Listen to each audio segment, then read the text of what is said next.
Hello and welcome back to Green Money Momentum, where we talk about market movements, making money, and money momentum. And happy St. Patrick's Day, everybody. In spirit of the holiday, the markets were very green, and so was our beloved D-Wave Quantum, ticker symbol being QBTS, as we hit an all-time high in this stock. And so we saw a true quantum leap in our quantum stock. So congratulations to everybody who is in QBTS and the whole quantum sector, as the whole sector has been having a lot of quantum leaps lately and has been having some pretty big gains. So we're going to be talking all about what has been sending quantum and QBTS up recently. There's a lot of strong catalysts, especially going into the future. And we're also going to be doing the technical analysis as we always do. But as I always say, this is not financial advice. And I always recommend doing your own due diligence before making any financial decisions. So let's start out with the chart analysis. So with D-Wave Quantum, as well as the whole quantum sector, the sector started to see a lot of momentum come the end of 2024 alongside AI. And so at the end of October going into November,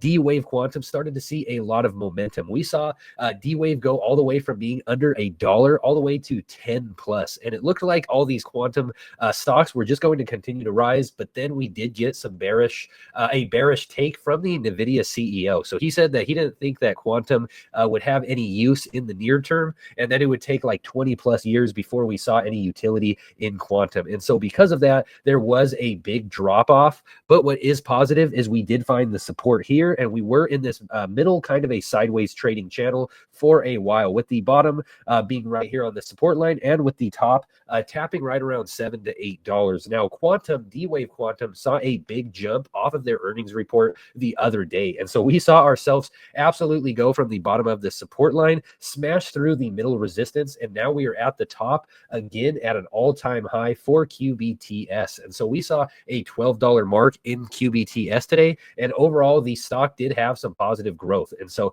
even though we did retract a bit from $12, we still maintained in the high $11 range. And so when we do look at all the indicators for QBTS, we could still see that it still looks like we have a ways to go up on the MACD. And so on the MACD, we were more overvalued in January, and we were at a higher spot. So we could go a little bit higher on the MACD, signaling that we could continue to have some positive price movements, but we are getting closer to being oversold or overbought on the RSI. And so I think we could go a little bit higher in QBTS, but possibly in the short term, if we do see a retraction, we could be down to the $9 range. If we were to tap the bottom of this middle resistance, support / resistance level, we would want to see us be right around $9. We could possibly see us go down to $9 and hopefully find some middle ground there. That is where I would like to see this stock hold a good range. So right around the $9. But if you're unfamiliar with what sent Quantum and QBTS up the other day, it was from the positive earnings that D-Wave Quantum had. So they released their Q4 earnings, and their revenue and earnings per share were right on par with what we have always seen from D-Wave Quantum. They weren't necessarily terrific by any means. Again, right on par with what they have always done. But what really sent a frenzy into QBTS and Quantum is, again, let's remember the NVIDIA CEO said he didn't see any real world usages with Quantum anytime soon. But we can see that's not the case with D-Wave Quantum's bookings. And so they had a massive jump when it comes to bookings in the Q4, and they are expecting their revenue to go from 2 million to 10 million in the Q1 for 2025. So a 4x when it comes to their revenue, which is huge, because when we look at the revenue history for QBTS, we can see that they have always been right on par at $2 million. And so this is a massive quantum leap for QBTS, and we are really seeing the intrinsic value grow behind this stock.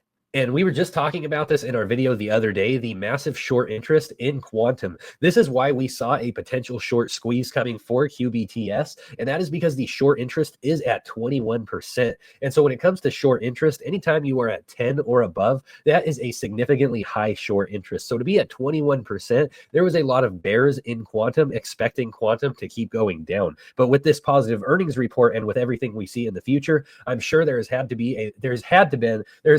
have been a lot of short covering from the bears most recently.